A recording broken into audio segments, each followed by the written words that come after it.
En un libro titulado Encontrando a Dios a través de la predicación expositiva, lamentablemente no está en español, pero el pastor Brian Payne comparte una historia personal que me resultó muy reveladora con respecto al tema de la predicación. Él dice que cuando llevaba año y medio sirviendo como pastor en la iglesia donde se encuentra actualmente, alrededor de 80 personas se fueron de la iglesia, alegando, entre otras cosas, que sus sermones eran demasiado largos, demasiado doctrinales y demasiado profundos. Solo como una aclaración, los sermones de este hermano duran entre 45 y 50 minutos. Ahora, como ustedes se pueden imaginar, estas críticas fueron devastadoras para este hermano, a la vez que lo llevaron a cuestionarse si debía persistir predicando expositivamente la palabra, sobre todo tomando en cuenta que hay una gran cantidad de personas que visitan las iglesias y que no están entrenadas para escuchar y seguir la argumentación de este tipo de predicación. Durante ese periodo de lucha, de desaliento, este pastor decidió compartir su inquietud con un miembro de su iglesia, al que vamos a llamar Esteban, que lo había invitado a comer. Y una de las cosas que Brian le decía a este hermano era que no importaba cuánto él orara, cuánto se esforzara en estudiar el texto bíblico, cuán bien preparara sus sermones, siempre seguía recibiendo críticas. Esteban lo escuchó atentamente y cuando el pastor terminó de hablar, le dijo muy sabiamente: mantente haciendo lo que estás haciendo. Tú estás exponiendo fielmente el texto bíblico. Y esa es una de las razones por las que nos unimos a tu iglesia, mi esposa y yo. Y entonces le compartió la experiencia que él y su esposa habían vivido al haber tenido que cambiar de iglesias varias veces. Resulta que estos hermanos habían sido miembros de una iglesia en Louisville, Kentucky, donde los mensajes duraban unos 20 minutos y mayormente se enfocaban en tratar de suplir lo que la gente percibía como sus necesidades primarias. 3 pasos para vencer la depresión, 4 pasos para hacerse millonario en un mes, ese tipo de cosas. Ellos amaban esta iglesia y amaban la predicación, pero por causa de su trabajo tuvieron que mudarse a la ciudad de Seattle, donde comenzaron a asistir a la única iglesia evangélica conservadora que le quedaba cerca de su casa. Cuando asistieron el primer domingo, les encantó la iglesia, los programas, la gente, excepto por una cosa: la predicación del pastor. El sermón duró casi 60 minutos y fue tan profundo que muchas cosas que él dijo les pasó por encima de sus cabezas. Ellos pensaron que seguramente era algo anormal que había sucedido ese día, así que decidieron regresar el domingo siguiente, pero sucedió lo mismo otra vez: 60 minutos de predicación y una predicación bien profunda. Así que Esteban decidió reunirse con el pastor para expresarle su inquietud y le dijo francamente que ellos disfrutaban mucho de la iglesia excepto por sus sermones. Fue bien franco. El pastor le respondió con una especie de reto. Le pidió a Esteban que continuara asistiendo con su esposa por 6 meses y que volvieran a hablar otra vez después de ese tiempo. Su argumento fue que al exponerse a ese tipo de predicación durante 6 meses, era muy probable que la palabra produjera tal efecto en sus vidas que tanto él como su esposa iban a ser capaces de procesar y dirigir y digerir sus sermones. Y Esteban le dice ahora a Brian Payne, y eso fue precisamente lo que sucedió. Después de un periodo de 6 meses, nuestro apetito por la palabra de Dios comenzó a crecer a pasos agigantados. Al final de ese tiempo, no solo estábamos procesando sus sermones, sino que estábamos hambrientos de más. Nos estábamos deleitando en los mensajes de este pastor. Pero la historia no termina allí. 5 años después de haber estado en Seattle, la empresa volvió a mover a Esteban hacia Louisville, Kentucky. Y obviamente, ¿a qué iglesia ustedes creen que ellos iban a ir? A la iglesia de la que eran miembros al principio. Pero algo extraño sucedió. Después de haber estado escuchando la predicación por 5 minutos, Esteban y su esposa se dieron cuenta que ellos habían adquirido un paladar espiritual diferente. Ahora anhelaban escuchar otra cosa. Anhelaban escuchar algo más profundo. Ellos querían escuchar una exposición de la palabra de Dios. Esteban y su esposa habían sido transformados por la fiel exposición de la palabra. Su perspectiva de lo que era un servicio de adoración había cambiado de una preocupación egoísta por su bienestar privado a una adoración del Dios viviente. Ahora tenían un deseo genuino de conocer cada vez más acerca de Dios, acerca del carácter de Dios, acerca de la voluntad de Dios, acerca de las obras de Dios. Mis hermanos, ese es el resultado de exponerse domingo tras domingo a ese tipo de predicación en la que el texto bíblico es explicado y aplicado con fidelidad por un hombre llamado por Dios a predicar su palabra. Es a eso que llamamos predicación expositiva. Ese tipo de predicación en la que el predicador expone lo que el texto bíblico realmente dice. No lo que él cree que dice, no lo que la iglesia quisiera que el texto dijera, sino lo que el Espíritu Santo quiso realmente comunicarnos en ese pasaje de las Sagradas Escrituras. Mark Dever define ese tipo de predicación como la predicación en la que el punto principal del texto bíblico viene a ser el punto principal del sermón que se predica. Eso es predicación expositiva. Es ese tipo de predicación en la que el punto principal del texto bíblico es el punto principal del sermón que se predica. Y lo que yo quiero hacer en esta mañana es presentar una defensa de ese tipo de predicación. Y debo reconocer, por justicia, que estoy siguiendo muy de cerca el proceso de argumentación de Brian Payne en el libro que acabo de citar.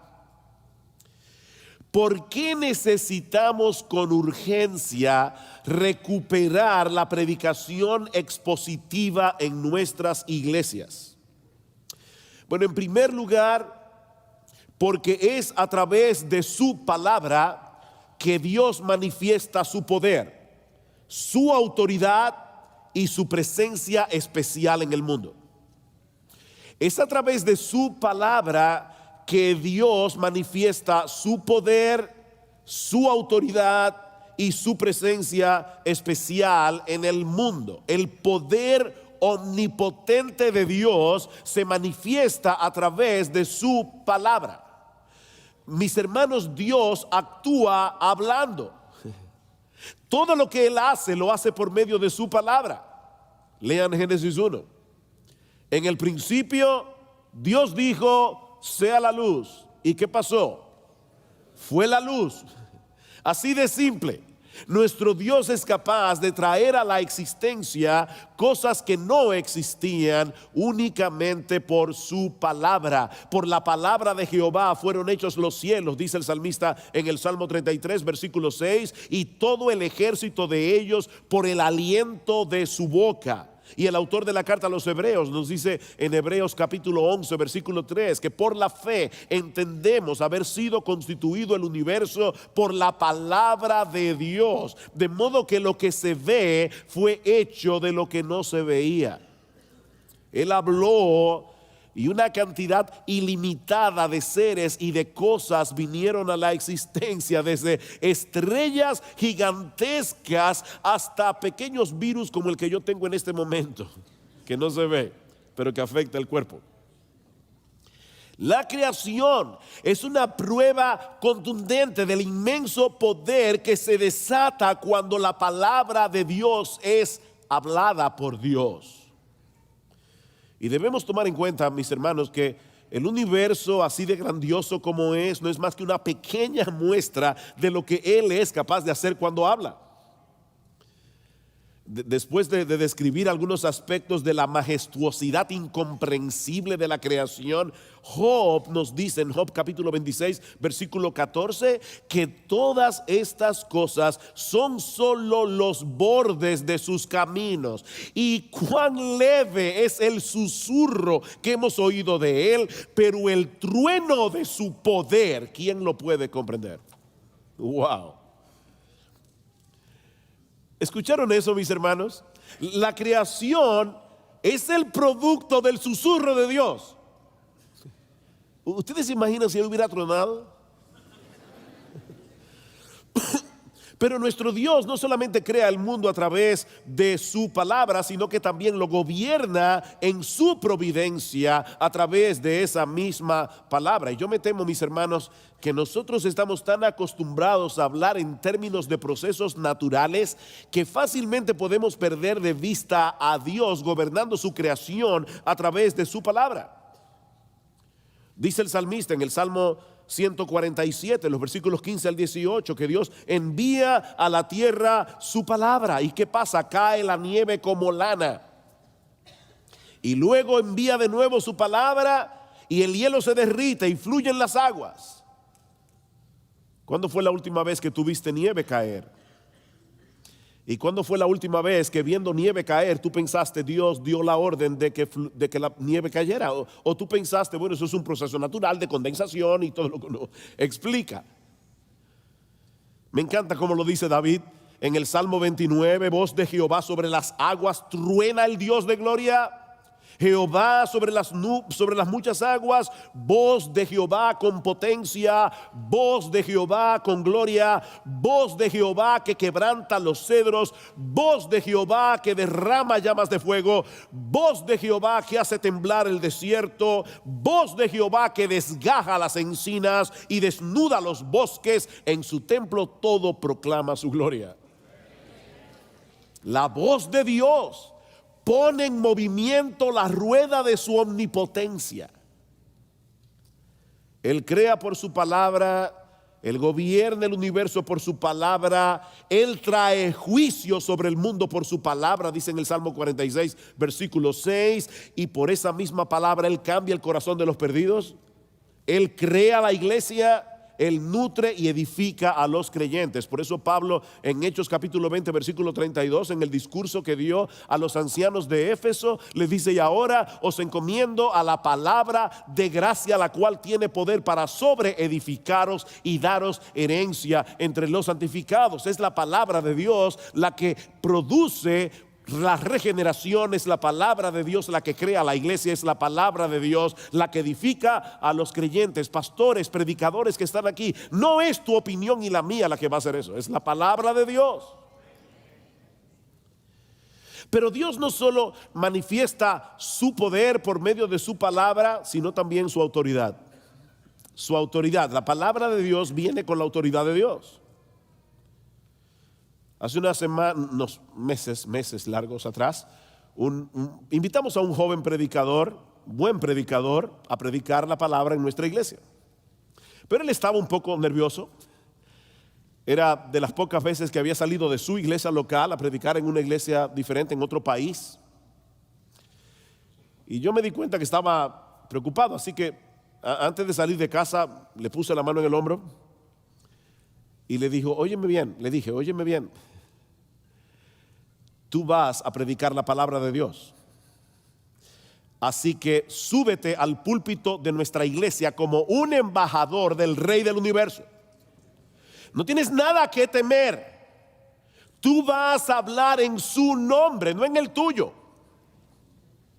Él me miró y me dijo, si antes estaba nervioso, ahora estoy más nervioso. Pero lo cierto es, mis hermanos, que lo peor que puede hacer un predicador es subirse en un púlpito a pedir excusas. Nosotros predicamos con autoridad, no porque tenemos autoridad, porque la Biblia que predicamos tiene autoridad. Nos sometemos al Señor sometiéndonos a su palabra, y de la misma manera el que se rebela contra la palabra se rebela contra Dios, no contra el predicador, contra Dios. Eso fue lo que sucedió en el huerto del Edén. Dios creó al hombre, lo colocó en el huerto del Edén y le dio una orden, le dio un mandato: de todos los árboles del huerto podrás comer, mas del árbol que está en medio del huerto, el árbol de la ciencia del bien y del mal, no comerás, porque el día que de él comieres, ciertamente morirás. Génesis capítulo 2, versículo 17. La vida y la muerte de Adán y Eva dependían de su obediencia a la palabra de Dios. Y como todos sabemos, Adán y Eva pecaron y de ese modo quebrantaron la relación que disfrutaban con el Señor en el huerto del Edén. Y a partir de ese momento su única esperanza era que Dios cumpliera la promesa de su palabra en Génesis capítulo 3 versículo 15, que Él enviaría un Salvador nacido de mujer, que luego resultó que ese Salvador no sería otro que su palabra encarnada. ¿Han pensado en eso, hermanos? Dios, para salvarnos, envió a su palabra. Su palabra es Jesús.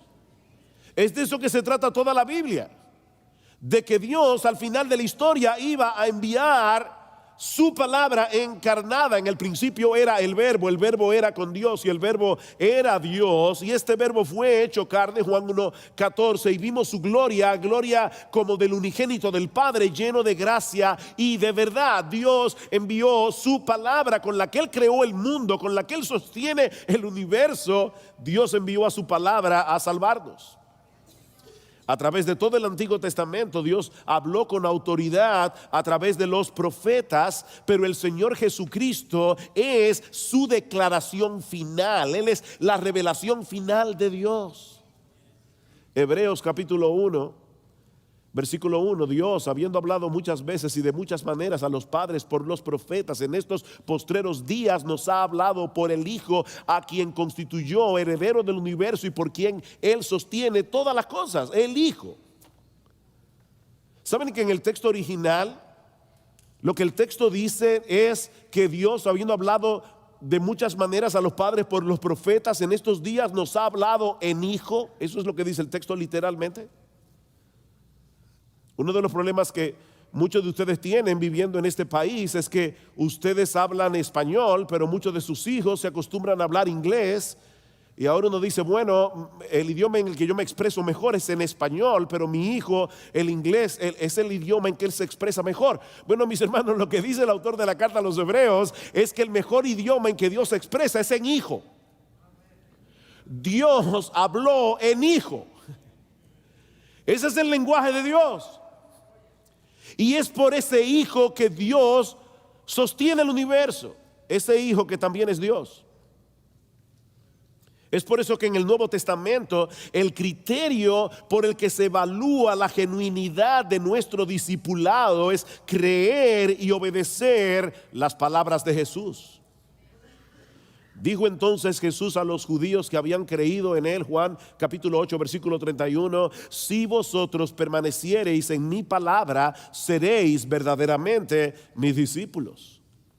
Y luego más adelante dice: al que oye mi palabra y no las guarda, yo no lo juzgo, porque no he venido a juzgar al mundo, sino a salvar al mundo. El que me rechaza y no recibe mis palabras, tiene quien le juzgue. La palabra que he hablado, ella lo juzgará en el día postrero, porque yo no he hablado por mi propia cuenta. El Padre que me envió, Él me dio mandamiento de lo que he de decir y de lo que he de hablar. ¿Escuchaste eso, predicador? Cuando Dios el Hijo vino, Él se limitó a decir lo que el Padre le dijo que dijera.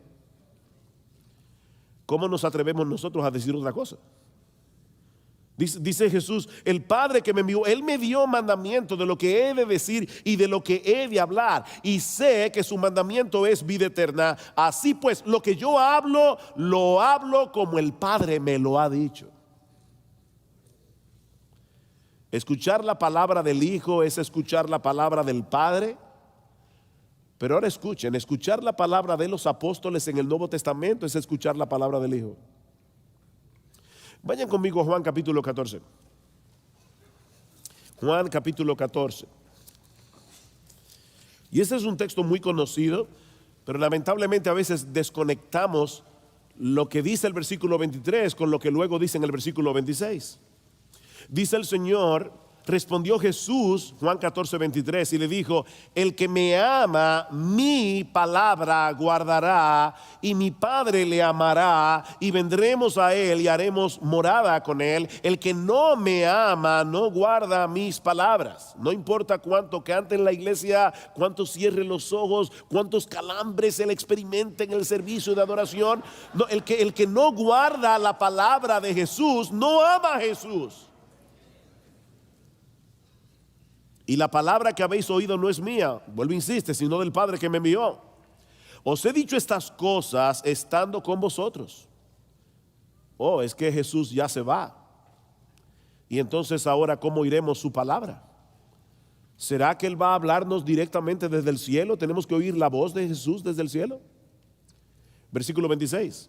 Mas el Consolador, el Espíritu Santo, a quien el Padre enviará en mi nombre, Él os enseñará todas las cosas y os recordará todo lo que yo os he dicho. ¿Para qué? Para que escribieran las palabras de Jesús en el Nuevo Testamento. El Nuevo Testamento es la revelación de Jesús. Me encanta como dice John Piper: ¿tú quieres oír audiblemente la voz de Dios? Lee la Biblia en voz alta. Porque aquí está. Todo lo que Él quiere decir está aquí.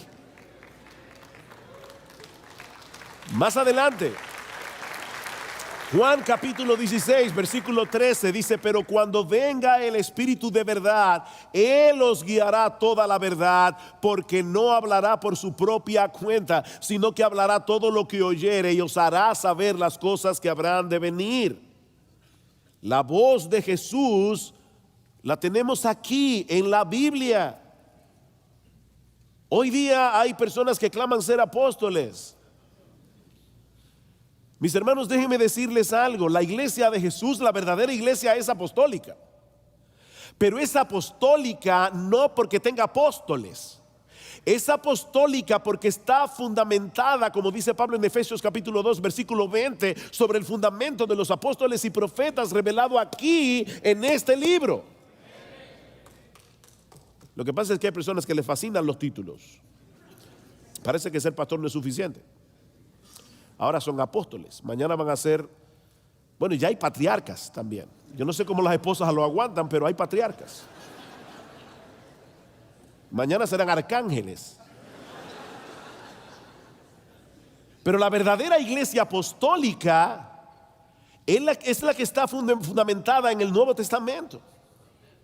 Ahora, Dios no solamente manifiesta su poder y su autoridad a través de su palabra, sino también su presencia personal en el mundo. Mis hermanos, donde está la palabra de Dios, Dios está allí. Es a través de su palabra. Es por eso que en la Biblia se equipara la presencia de Dios con la presencia de su palabra. Por ejemplo, en Deuteronomio capítulo 4, versículo 7, para que lo anoten y lo busquen luego, dice que Dios es un Dios cercano a Israel. Dios está cerca de Israel, dice en el Antiguo Testamento.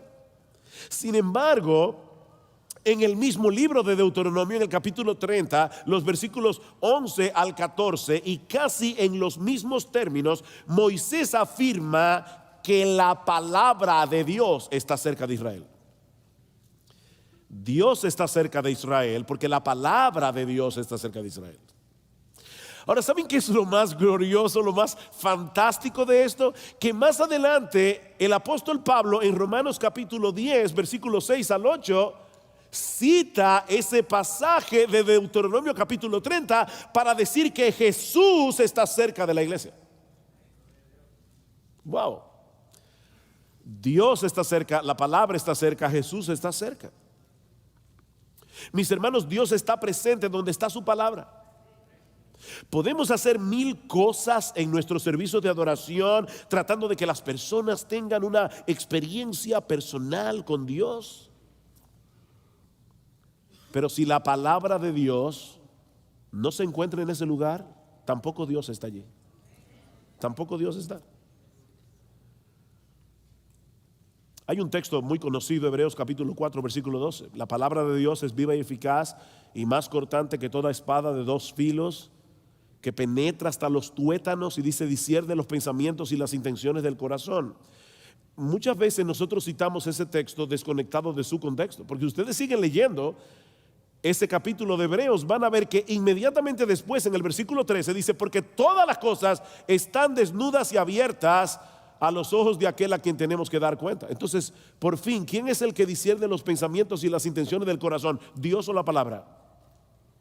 Sí. Dios a través de su palabra.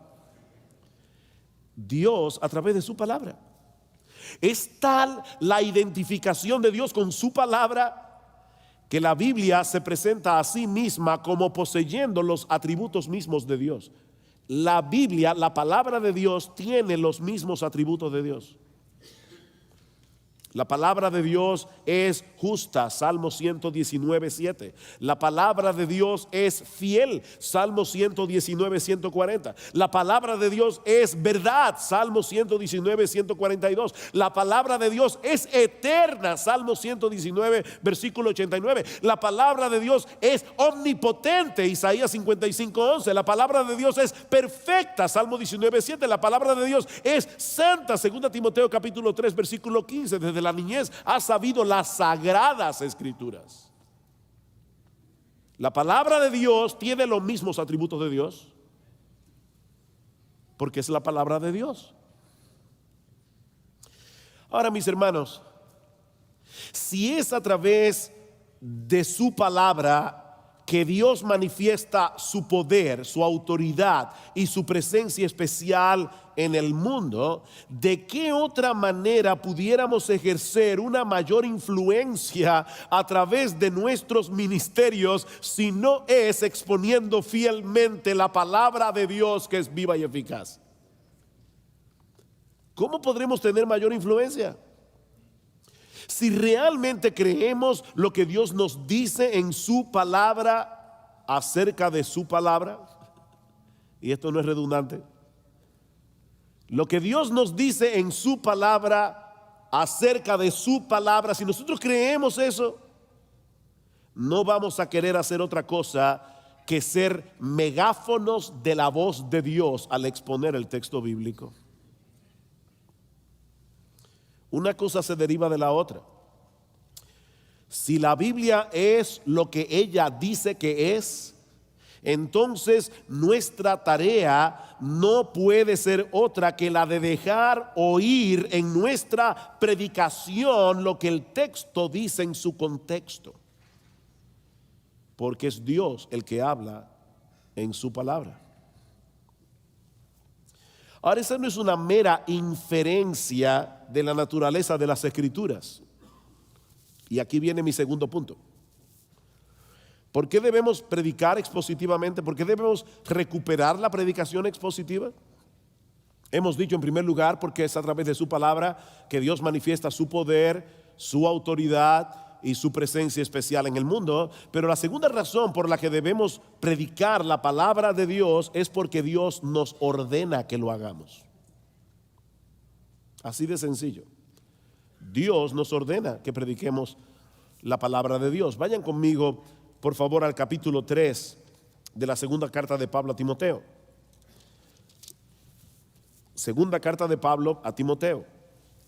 Como ustedes saben, esta fue la última carta que Pablo escribió, estando a punto de morir martirizado en la ciudad de Roma. De manera que esta carta es algo así como su testamento espiritual. Ese es el legado que él dejó en manos de su hijo en la fe, sabiendo de antemano que Timoteo iba a tener que enfrentar muchas dificultades. Dice en el capítulo 3, versículo 1, también debes saber esto, que en los postreros días vendrán tiempos peligrosos. Y solo como una aclaración, en el Nuevo Testamento se usa la frase los postreros días o los postreros tiempos, no para referirse primariamente a los días que anteceden la venida del Señor, sino más bien a esta última etapa en la historia de la redención que empezó en el día de Pentecostés. Y yo no tengo tiempo para detenerme a demostrar esto, pero yo les pido que luego busquen en sus Biblias Hechos capítulo 2, versículos 16 al 17, donde Pedro el día de Pentecostés dice: esto es lo dicho por el profeta Joel en los postreros días, pam, pam, pam. Y luego primera de Juan capítulo 2, versículo 18, donde Juan dice explícitamente: hijitos, este es el último tiempo. Esta es la última etapa en la historia de la redención. De manera que Timoteo y nosotros nos encontramos dentro de esa misma etapa de la historia redentora que Pablo describe como tiempos peligrosos. Vendrán tiempos peligrosos. ¿Y cuál es la naturaleza del peligro que tanto Timoteo como nosotros vamos a enfrentar en nuestros ministerios? Versículo 2. Porque habrá hombres amadores de sí mismos, avaros, vanagloriosos, soberbios, blasfemos, desobedientes a los padres, ingratos, impíos, sin afecto natural, implacables, calumniadores, intemperantes, crueles, aborrecedores de lo bueno, traidores, impetuosos, infatuados, amadores de los deleites más que de Dios. ¿Qué lista? Ahora, alguien pudiera pensar que esos rasgos de carácter que Pablo acaba de mencionar aquí han estado presentes entre los impíos desde que el mundo es mundo. ¿No es así? Pero hay una diferencia fundamental, y es que en los postreros días estos hombres no van a estar solo en el mundo. Lo que hace peligroso estos postreros tiempos es que esos hombres van a estar en la iglesia. Oh, ahí está la diferencia, versículo 5, que tendrán apariencia de piedad, pero negarán la eficacia de ella. A estos evita, versículo 8, y de la manera que Janes y Jambres resistieron a Moisés, así también estos resisten a la verdad, hombres corruptos de entendimiento, réprobos en cuanto a la fe. Mis hermanos, las personas que Pablo está describiendo aquí no están fuera de las iglesias, están adentro y fascinando a mucha gente con sus enseñanzas. Y eso es lo que Pablo va a decir más adelante. Lo veremos ahora cuando Pablo dice: Timoteo, predica la palabra, porque vendrá tiempo cuando no sufrirán la sana doctrina, sino que teniendo comezón de oír, amontonarán maestros conforme a sus propias concupiscencias. El problema, el peligro de los últimos tiempos es que estos hombres van a estar en la iglesia fascinando a las personas. Es un cuadro aterrador. ¿Cómo se supone que los ministros del evangelio vamos a poder hacer la obra del Señor cuando este tipo de persona está tratando de infiltrarse en las iglesias vestidos de ovejas, disfrazados de ovejas? Algo interesante en esta lista de adjetivos, si tú la puedes leer en el idioma original, y para eso está Logos, los que no pueden ir al seminario, un anuncio gratuito. ¿Dónde está José? José está por aquí, José Martínez.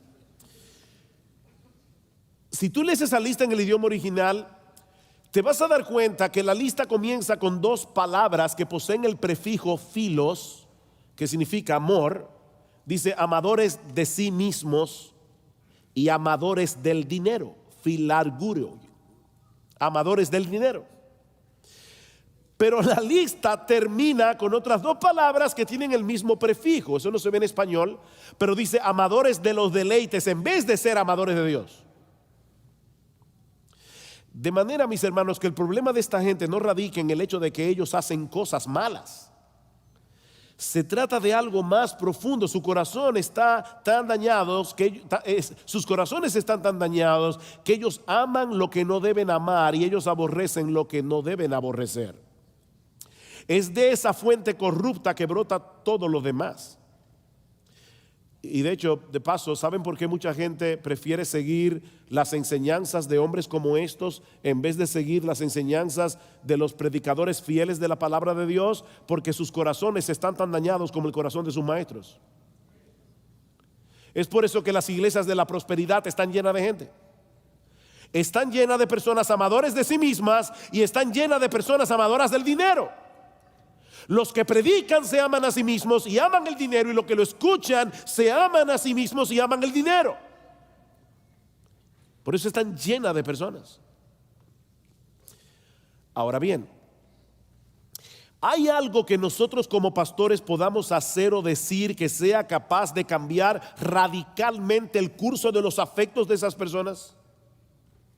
¿Existe algún programa, existe algún tratamiento psicológico que sea capaz de cambiar el corazón de estas personas para que en vez de ser amadores de sí mismos, amen a Dios y a los demás? Para que en vez de ser amadores del dinero, amen la verdad. ¿Qué podemos hacer nosotros? Nada. Nada. No tenemos capacidad para hacer eso.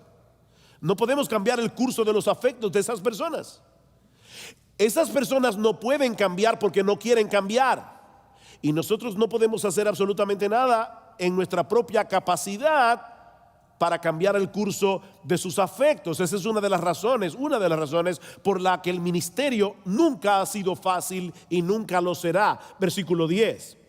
Pero tú has seguido mi doctrina, conducta, propósito, fe, longanimidad, amor, paciencia, persecuciones, padecimientos como los que me sobrevinieron en Antioquía, en Iconio, en Listra, persecuciones que he sufrido y de todas me ha librado el Señor. Y también todos los que quieren vivir piadosamente en Cristo Jesús padecerán persecución.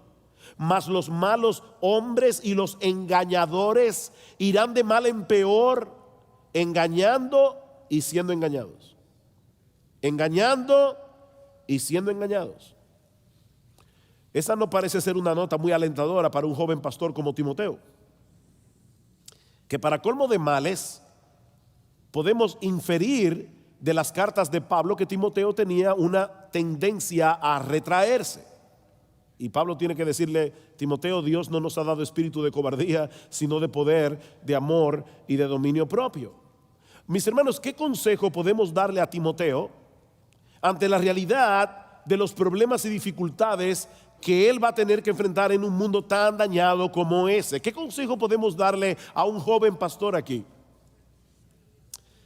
Ahí es donde entran en juego los expertos en mercadotecnia eclesiológica,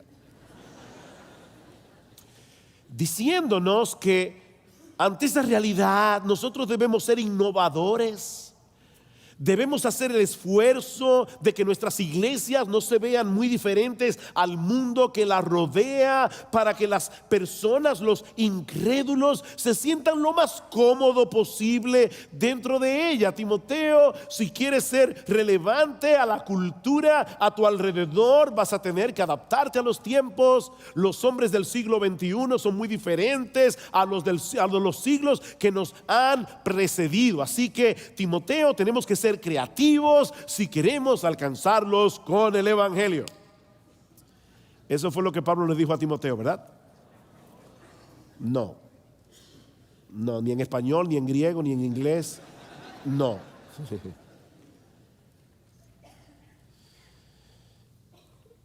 Alguien dijo muy sabiamente: la forma, lo voy a decir tranquilo, yo a veces soy enfático, lo voy a decir tranquilo para que caiga así.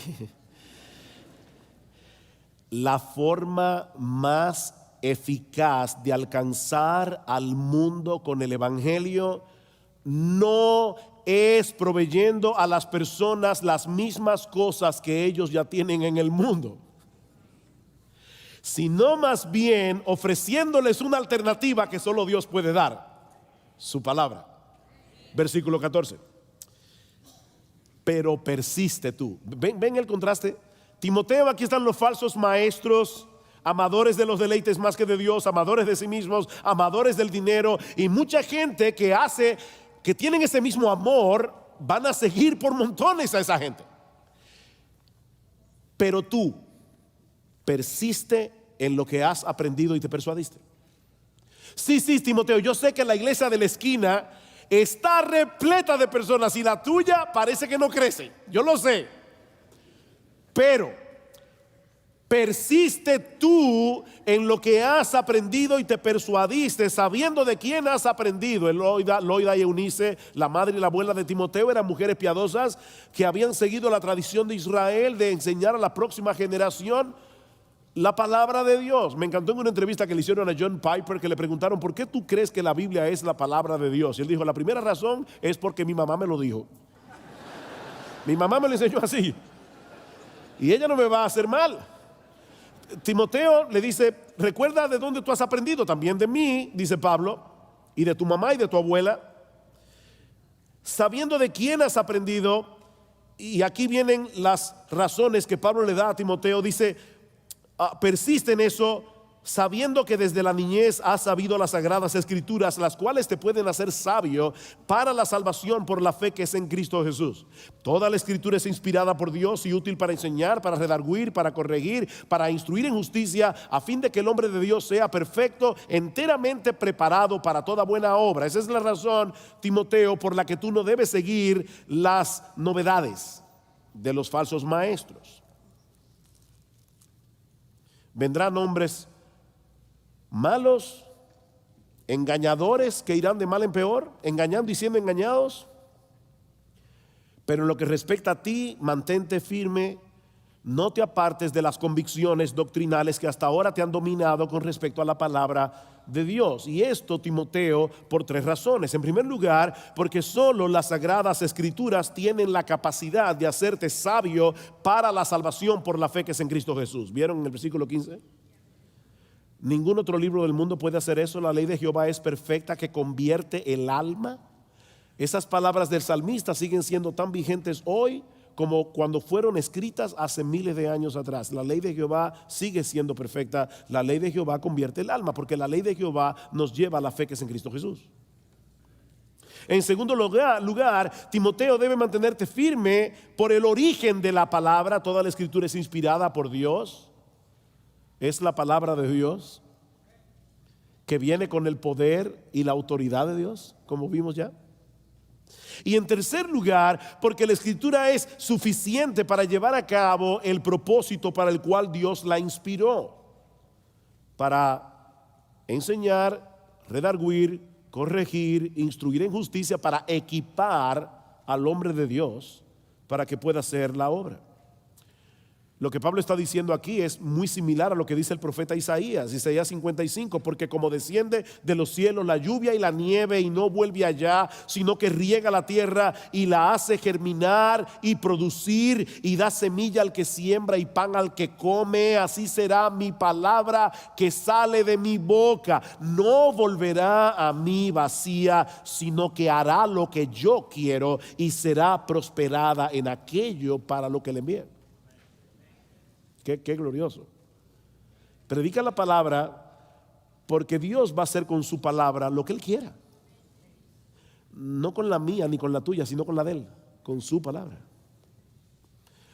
A la luz de esa realidad, ¿qué debemos hacer nosotros, los pastores y predicadores? Capítulo 4. Te encarezco delante de Dios y del Señor Jesucristo, que juzgará a los vivos y a los muertos en su manifestación y en su reino, que prediques la palabra, que instes a tiempo y fuera de tiempo, redarguye, reprende, exhorta con toda paciencia y doctrina, porque vendrá tiempo cuando no sufrirán la sana doctrina, sino que teniendo comezón de oír, se amontonarán maestros conforme a sus propias concupiscencias y apartarán de la verdad el oído y se volverán a las fábulas. ¿Qué debe hacer Timoteo? Predica la palabra. Predica la palabra. Y de paso esa frase está en modo imperativo, lo que significa que no es una opción entre otras opciones, no es una sugerencia, es una orden. Dios nos manda a proclamar como heraldos la palabra de Dios. Eso es lo que significa la palabra predicar, es la palabra keruso, proclamar en alta voz como un heraldo. En los tiempos antiguos, los heraldos iban por las calles anunciando en alta voz la victoria de un rey, las nuevas políticas de un nuevo gobierno o la llegada del emperador? Bueno, eso es exactamente lo que nosotros debemos hacer como predicadores cristianos. Debemos predicar fielmente la palabra para dar a conocer la victoria del Rey Jesús. Es lo primero. Él venció en la cruz, como vimos ayer. Debemos anunciar como heraldos las políticas de su gobierno. Arrepiéntete, cree, vive en santidad, todo lo que dice el Nuevo Testamento. Y anunciar como heraldos la realidad de su segunda venida. Comentando acerca de este texto, alguien dice que la predicación de la palabra centrada en el Evangelio es el único medio ordenado por Dios para preparar a los pecadores para la llegada de ese día. ¿Cuál día? El día de la segunda venida. Así que lo que Pablo está diciendo aquí es: Timoteo, los tiempos son peligrosos, los creyentes son perseguidos por causa de su fe, los engañadores irán de mal en peor, pero tú, Timoteo, predica la palabra a tiempo y fuera de tiempo. Es decir, cuando sea factible hacerlo, cuando sea peligroso hacerlo. Timoteo, aunque todo el mundo te diga que la predicación de la palabra ya dejó de ser relevante en una cultura dominada por los videos, predica la palabra. Predica la palabra. No sustituyas la predicación de la palabra en la iglesia absolutamente por nada. Quita los títeres, Timoteo. Saca los payasos. ¿Saben que hay iglesias que tienen payasos? Y hay predicadores que son unos payasos aunque no estén disfrazados.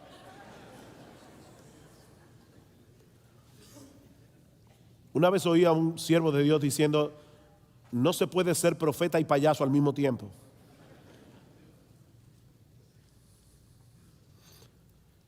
Predica la palabra, redarguye, reprende, exhorta con toda paciencia y doctrina. Y la paciencia es necesaria, mis hermanos, por dos razones. En primer lugar, porque los cambios no se producen de la noche a la mañana. Los pastores a veces quieren, ya predicaron del amor y todos se aman. Ya predicaron del chisme, nadie chismea. No, eso no funciona así. No funciona así. Los cambios no se producen de la noche a la mañana. Pero la segunda razón por la que Pablo nos dice que debemos tener paciencia es por lo que dice en el versículo 3. Dice: porque vendrán tiempo cuando no sufrirán la sana doctrina. Por eso debemos tener paciencia.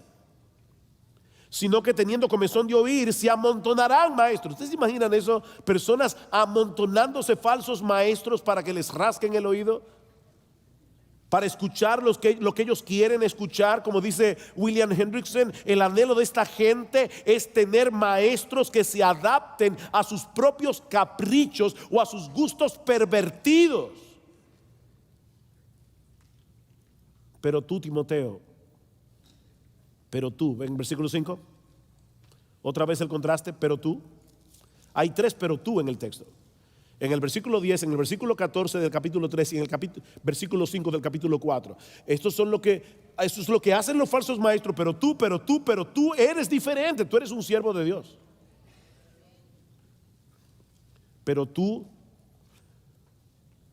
sé sobrio en todo. Versículo 5. Es decir, Timoteo, mantente en tu sano juicio. No te dejes arrastrar por el deseo de esta gente de ver y escuchar cosas sensacionales y extravagantes. Timoteo, sé sobrio. Sé sobrio. Segundo lugar, soporta las aflicciones. Soporta las aflicciones. Recuerda que todos los que quieran vivir piadosamente en Cristo Jesús padecerán persecución. Y eso incluye a los que persisten en predicar la palabra cuando la gente no quiere oír la palabra. Haz obra de evangelista en la iglesia y fuera de la iglesia. Comparte el evangelio con los perdidos. Cumple tu ministerio. ¿Cómo? Entre otras cosas, procurando con diligencia presentarse delante de Dios aprobado como un obrero que no tiene de qué avergonzarse, que traza bien la palabra de verdad. Y en segundo lugar, predicando la palabra. Cumple tu ministerio. Mis hermanos, ¿cuáles son los argumentos que hemos usado hoy aquí para defender el por qué las iglesias deben recuperar la predicación expositiva? En primer lugar, porque es a través de su palabra que Dios manifiesta su poder, su autoridad y su presencia especial en el mundo. Y en segundo lugar, porque Dios nos ordena que prediquemos su palabra. Si la gente quiere oír, predica la palabra. Si la gente no quiere oír, predica la palabra. Mis hermanos, podemos llenar las iglesias haciendo muchas cosas entretenidas,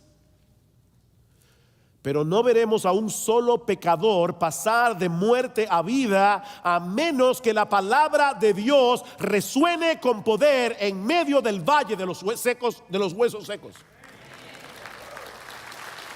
Solo la palabra puede hacer eso. Pastor, que estás aquí en esta mañana, si tú quieres la bendición de Dios sobre tu ministerio, entonces predica la palabra a tiempo y fuera de tiempo. Al final de cuentas, lo que el Señor evaluará de tu ministerio en aquel día no es el número de personas que vengan a escucharte cada domingo, no es la cantidad de sermones reproducidos en YouTube. ¿Quién es pues el siervo fiel y prudente al cual puso su Señor sobre su casa para que les dé el alimento a tiempo? Mateo 24, 45, 46. Bienaventurado aquel siervo que cuando su Señor venga le haya haciendo así. ¿Haciendo qué? Dándole a su pueblo el alimento de su palabra a tiempo y fuera de tiempo. Pastor, predica la palabra.